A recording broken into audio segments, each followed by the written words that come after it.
You might have seen ruby stones, right? Can you tell me the reason behind the beautiful color of rubies? Chemically, ruby is alumina containing about 0.5 to 1% of chromium ions. Here, you may view the structure of ruby as an octahedral chromium 3 complex incorporated into the alumina lattice. Chromium 3 plus ion has an electronic configuration of 3d3. It is due to the presence of these unpaired d electrons in chromium that ruby is red in color. Chromium is a transition metal, right? In fact, most of the transition metal ions exhibit a wide range of colors. Transition metal ions exhibit colors in their solution state as well as in the solid state. Or you may say, transition metal ions with one or more unpaired electrons are usually colored. How does the presence of unpaired electrons give color to a complex? Here, in this video, we will discuss this in detail. Generally, the color of a coordination compound is complementary to the color which it absorbs. The complementary color is the color generated from the wavelength left over. That is, if green light is absorbed by the complex, then it will appear red. Let us understand this with a few examples. Here, the first complex has absorbed blue-green and it appeared red. Likewise, the second complex has absorbed blue and appears orange. How will you explain this observation theoretically? Well, the color of coordination compounds can be readily explained using the crystal field theory. Let us learn this with an example. Consider an octahedral titanium complex. Here, titanium is in +3 oxidation state. The electronic configuration of titanium 3 plus is 3d1, or you may say T2g1. The next higher state available for the T2g1 electron is the empty Eg level.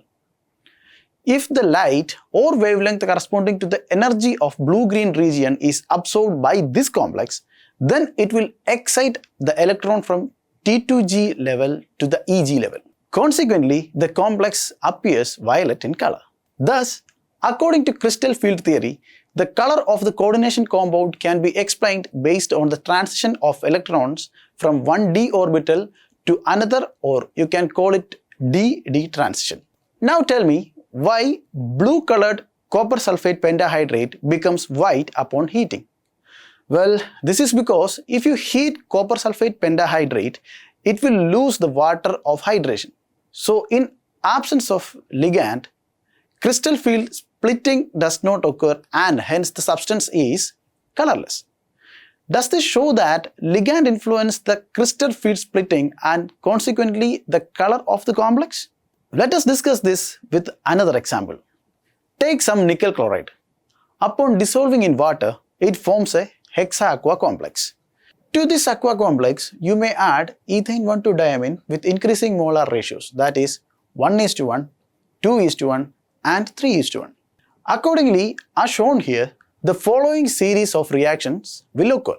It was interesting to note that with changing the ligand from water to ethylene diamine, the color of complexes also varied. With increasing ratio of ligand, the color changed from green to pale blue to blue and finally violet. This experiment clearly indicates that the color of coordination compounds depends on the type of ligand. Consequently, crystal field splitting. My next question is about the color of potassium permanganate. Potassium permanganate is colored in solid state and in solution. What gives color to permanganate ions? Manganese is also a transition metal, right? However, in contrary to what we have discussed, here it is the transfer of electrons from 2p orbital of oxygen to 3d orbital of manganese that gave purple color to potassium permanganate. This is different from the dd transition which you have learned just now. You will learn about such transitions in your higher classes. Now, let us summarize what we have learned.